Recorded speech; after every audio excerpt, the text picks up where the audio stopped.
ኢብኑ አባስም ረዲየላሁ ዐንሃ እንደ ፊተኛይቱ መሀይምነት ጊዜ መግለጥም በማጌጥ አትገለጡ የሚለውን የአላህ ትርጉም ይህ ነው ብለው ይናገራሉ። የድንቁርና መጀመሪያዋ ይህች ወንጀል ሆነች። ለመጀመሪያ ጊዜ በፍጡራን ውስጥ የተከሰተች ድንቁርና ነች። ሰላሙ አለይኩም ወራህመቱላሂ ወበረካቱሁ።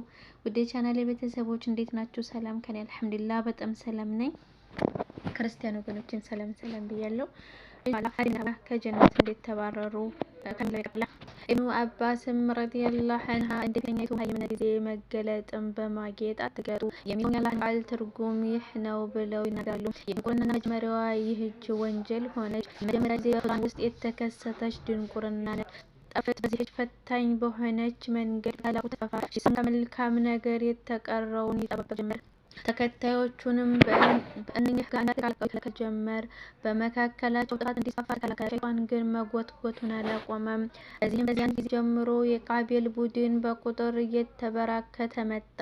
በተጻራሪው ደግሞ የሺስ ቡድኖች በቁጥራቸው እያነሱ መጡ።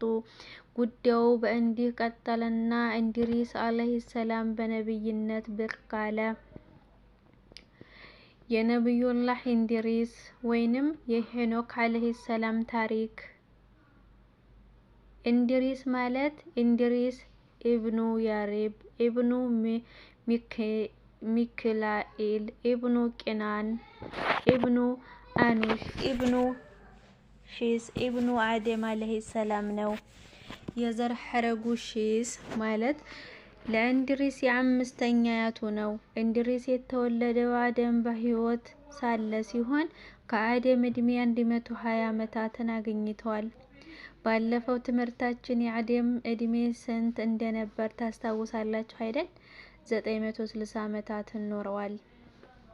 አደም በህይወት ሳለ ተወልዶ አደምን ለማየት እና አብሮት 120 ዓመታትን ለመኖር ታድሏል። አደም የስድስተኛ የልጅ ልጁ አይቷል ማለት ነው። 960 ዓመት ማለት ለረጅም እድሜ ነው። አደም ከሞተና ከእርሱም በኋላ ሺስ ከሞተ በኋላ አላህ ሱብሃነሁ ወተዓላ እንድሪስን ነብይና መልእክተኛ አድርጎ ሾመው። ከአደም ዝርያዎች መካከል አላህ እንድሪስን መረጠው።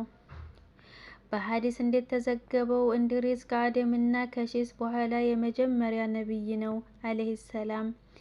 በሌላ ሐዲስ እንደዘገበው ደግሞ የመጀመሪያው በብዕር መጻፍ የቻለ ነብይ ነው። በሰዎች መካከል ጽሑፍን ለመጀመሪያ ጊዜ ያሰራጨው እንድሪስ ነው።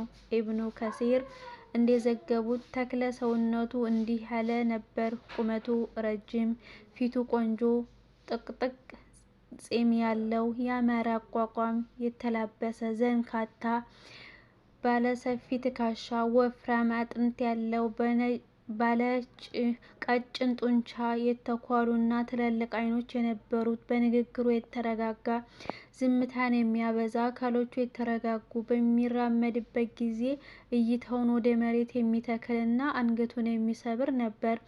በጥልቀት የሚያስብ፣ በአላህ ሱብሃነሁ ወተዓላ መለኮት በዚህ ፍጥረት ዓለም በጥል የሚያስተነትንና የሚያስተውል ነበር። ሐዘን የተላበሰ፣ ሲቆጣ ድምፅ ከፍ የሚል፣ በሚነገርበት ጊዜ ጠቋሚ ጣቱን የሚያወዛውዝ ነበር። እንድሪስን አለይሂ ሰላም በተመለከተ የተዘገበ ጥልቅ ገለጻ ነው። እንድሪስ አለይሂ ሰላም በሺስ ህግጋት ላይ የቆየ ሲሆን መልእክተኛ ስለሆነም በቀደምት ህግጋት ላይ ሌሎች ተጨማሪ ህግጋትን ያክልበት ጀመር። መልእክተኛ የሆነ ሰው በአላህ ሱብሃነሁ ወተዓላ ትዕዛዝ አዳዲስ ህግጋትን መደንገግ ይችላል። ጥፋት እየተስፋፋ መሆኑን በተገነዘበ ጊዜ እነኚህ ጥፋተኞች በአማኞችና ደጋግ ባሮች ላይ ድንበር ማለፋቸውን ሲመለከት ጂሃድን አወጀ። በአላህ መንገድ የተወጉ የመጀመሪያው ሰው ሆነ። በአላህ መንገድ ላይ በመታገል ንብረትና ሰውነትን ለመጀመሪያ ጊዜ የመረከው እንድሪስ ነው አለይሂ ሰላም። የንብረት ምርኮችን ትቶ ሰዎችን ማረከ። የንብረት ምርኮች ከደረሰባቸው በኋላ ለመጠቀም የተፈቀደላቸው ሙሐመድ ሰለላሁ ዐለይሂ ወሰለም ናቸው። በአላህ መንገድ ተወግቶ ሰውን መማረክ የመጀመሪያው እንድሪስ ነው አለይሂ ሰላም።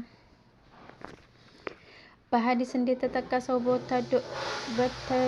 ወታደሮችን በእግረኝነትና በፈረሶች መልክ በማዘጋጀት ጦርነት አካሄደ። በዚህ መልኩ በቃቢል ሕዝቦች ላይ ጥቃትን በመሰንዘር አሸነፋቸው፣ ከእነርሱም ብዙዎቹን ማረከ።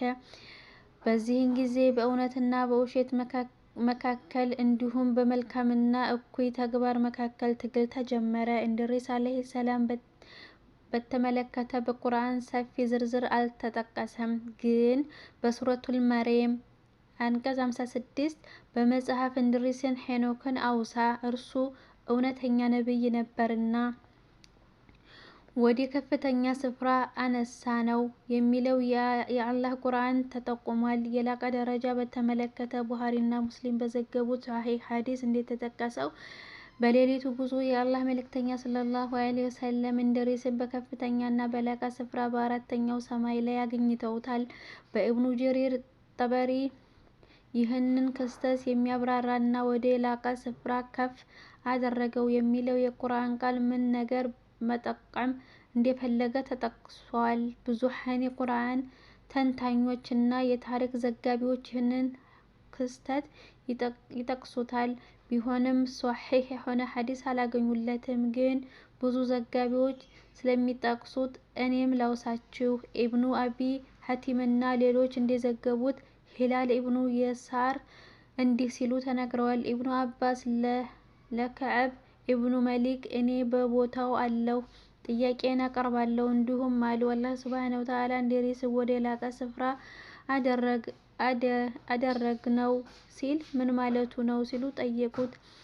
ከከዕብ ኢብኑ ማሊክም የእስራኤላዊ ዘገባ በእውቀት ነበረውና በማያውቁት ነገር ከዕብን ይጠይቁ ስለነበር ስለ አንድ ነገር መረጃ ካጡ ከበኑ እስራኤል ዘገባዎች ይጠቁሙ ስለነበር ተጠየቁ። ኢብኑ አባስ የዚችን አንቀጽ ትርጉም ስላላገኙ ከዕብን ጠየቁና ከዕብ ደግሞ ከእስራኤላውያን ዘገባ ተረከላቸው። እስራኤላውያን ዘገባቸውን በተመለከተ በመረጋገጥም በመስተባበልም አልተዛዝንም።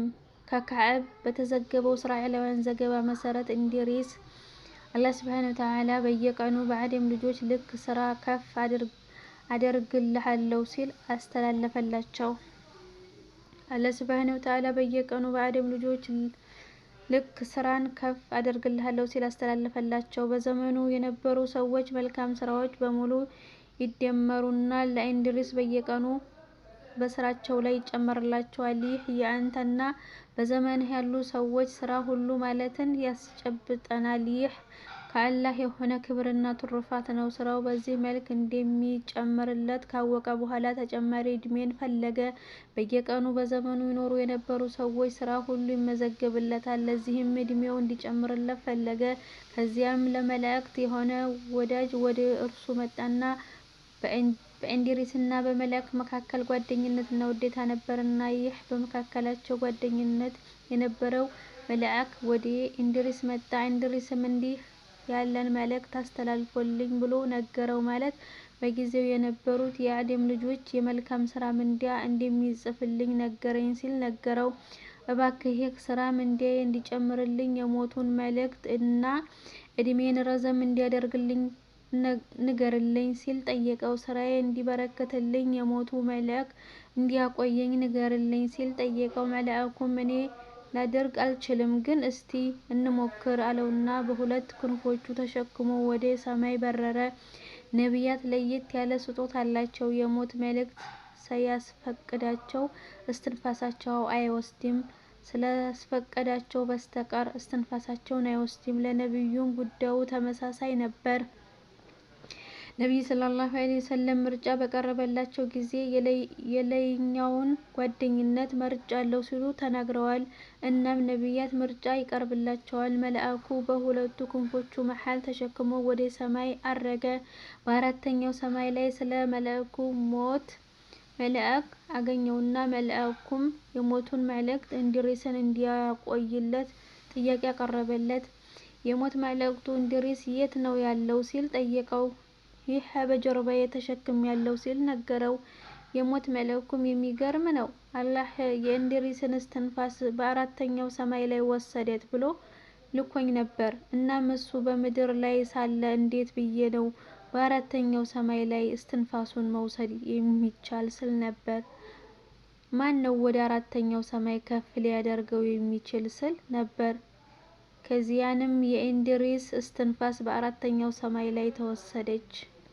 ይህችም ወደ ላቀ ስፍራ ከፍ አደረግነው የሚለው የአላህ ቃል ትርጉም ናት ሲሉ ተናግረዋል። አላህ ሱብሓነሁ ወተዓላ ኢሳን እንዲያሳረገው ሁሉ እንድሪስንም ከፍ አድርጎታል። ኢሳ አለይሂ ሰላም ግን እስካሁን ድረስ እስትንፋሱ አልተወሰደችም። እንድሪስ በዚህ መልኩ ሩሁ ወጣች። እንድሪስ በዚህ መልኩ ሞተ አለይሂ ሰላም።